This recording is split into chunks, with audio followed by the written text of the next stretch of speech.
नमस्कार, मैं हूं सौम्या और आप देख रहे हैं डीएनए न्यूज़। हमारे चैनल के इस प्रोग्राम हमारा समाज में हम आपका स्वागत करते हैं। इस प्रोग्राम के जरिए हम विभिन्न समाजों के कार्यों और उनकी उपलब्धियों को जनता के सामने लाने की कोशिश कर रहे हैं और यह भी कि दूसरे समाज को अपनी सामाजिक एकता और मजबूती के लिए क्या-क्या कार्य करने चाहिए।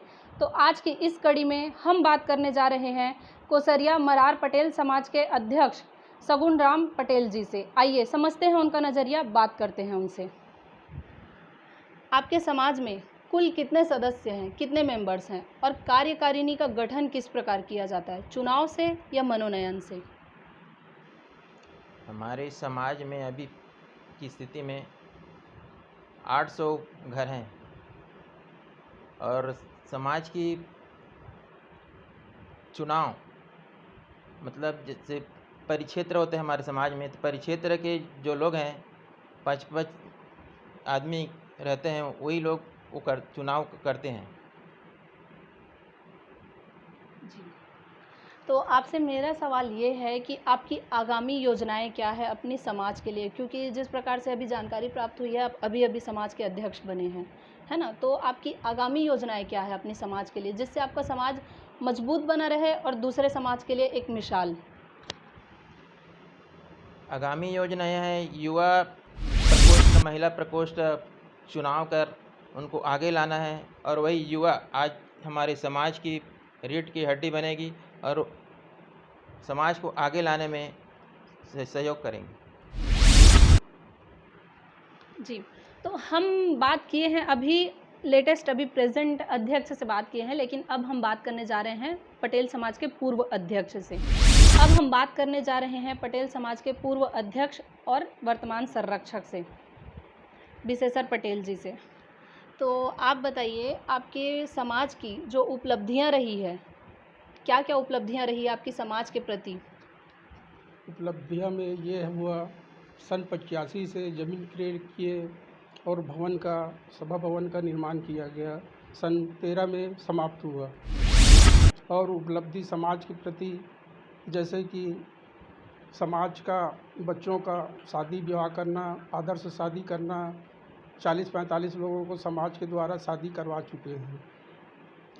और समाज की उपलब्धियों में जैसा मृत्यु भोज है, फलदान है, इस रस्म को समाप्त किया गया है और जिसमें कि अन्य कारण खर्चा होता है उसको समाप्त किया गया है। और आपकी बतौर अध्यक्ष क्या-क्या उपलब्धियां रही है, ये तो आप बता चुके हैं। आप अध्यक्ष पद को एक चुनौती मानते थे या एक अवसर? समाज का अध्यक्ष होना एक चुनौती भी है और उपलब्धि भी है।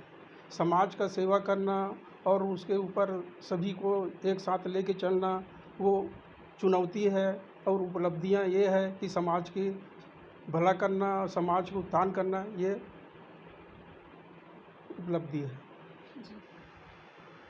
सामाजिक पदाधिकारी का राजनीतिक जुड़ाव को आप क्या मानते हैं? क्योंकि राजनीति में व्यक्तिगत लाभ या नुकसान देखा जाता है, पार्टीगत लाभ या नुकसान देखा जाता है, भले समाज का भला हो या ना हो। समाज में राजनीति से हम लोग हमारे समाज के लोग बाड़ी और खेतीहर में संलग्न थे, इसलिए राजनीति में उतना सहयोग नहीं रहा और भविष्य में अभी वर्तमान में युवा साथियों ने अपना योगदान दे रहे हैं, राजनीति में साथ ले रहे हैं। आपके समाज में हो या अन्य और किसी भी समाज में एक प्रथा है, जैसे अगर कोई दूसरे जात की किसी लड़की से शादी कर लेता है या कोई लड़की दूसरे समाज में चली जाती है, तो उसमें आपके समाज में क्या प्रथा है? मतलब किस तरीके से अपनाया जाता है? अपनाया जाता है या नहीं अपनाया जाता है? और अगर अपनाया जाता है तो क्या प्रावधान है उसको अपनाने का, क्या प्रोसेस है? और अगर नहीं अपनाया जाता है तो क्यों नहीं अपनाया जाता है? समाज के ऐसे कोई सामाजिक बच्चे या बच्चियाँ ऐसा काम करते हैं जो अन्य जातियों की लड़कियों को लाते हैं या अन्य जात में चली जाती है, उनको किसी प्रकार का बंधन नहीं दिया जाता, न किया जाता है। जैसा अन्य जाति लड़के ले आते हैं उसको अपनी स्वेच्छा से अनुदान देकर सम्मिलित किया जाता है। आपसे मेरा एक सवाल ये भी है कि आपके समाज में जैसे कोई प्रेम विवाह करता है, तो उस विवाह को आपका समाज अपनाता है या नहीं? और अगर नहीं अपनाता तो क्यों नहीं अपनाता? क्योंकि आगे की जो जनरेशन है वो बहुत चेंज होते जा रही है। तो आपके कार्यभार तक जो आपका समय था तब लोग अपना रहे थे या नहीं? और अब जो कार्यभार संभाले हैं अध्यक्ष पद का, तो क्या है समाज का?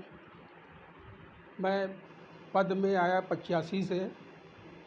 85 जब से मैं हूँ पद में, उस समय से मैं अपना रहा हूँ और मेरे ही कारण समाज के अन्य जातियों को सम्मिलित किया जा रहा है और समाज में सम्मान दिया जा रहा है। और मैं सन 85 से अध्यक्ष पद उपाध्यक्ष तक 15 साल, 20 से मैं अध्यक्ष रहा 20 साल, और आज तक ऐसा परेशानी नहीं आई जो अन्य जातियों को, लड़कियों को लेना या उसको नहीं लेने का सवाल ही पैदा नहीं होता। मतलब अपनाता है आपका समाज। जी, ठीक है। तो कोरोना काल के इस समय में आप आम जनता को और अपने समाज के सदस्यों को क्या संदेश देना चाहेंगे आप हमारे डीएनए के माध्यम से?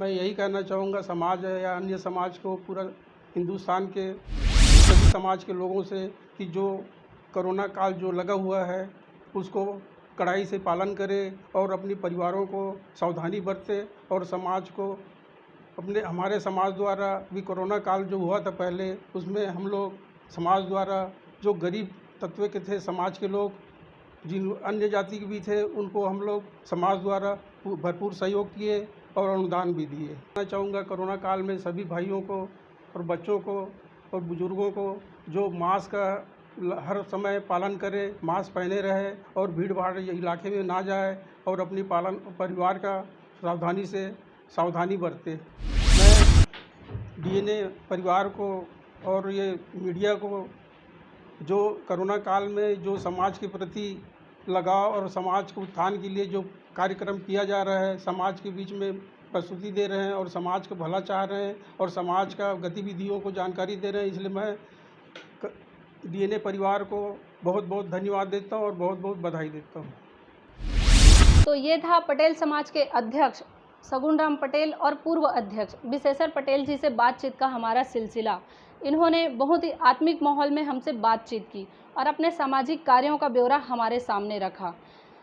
सहज, सरल और सौम्य माने जाने वाले विशेश्वर पटेल जी से हम लेते हैं विदा। आपसे फिर मुलाकात होगी अन्य कार्यक्रम में किसी अन्य समाज प्रमुख और ख़ास शख्सियत के साथ। मैं सौम्या और मेरे सहभागी राज गायकवाड़, हमें दीजिए इजाज़त। आप बने रहिए हमारे साथ डीएनए न्यूज़ पर। जय हिंद, जय छत्तीसगढ़, जय धमतरी।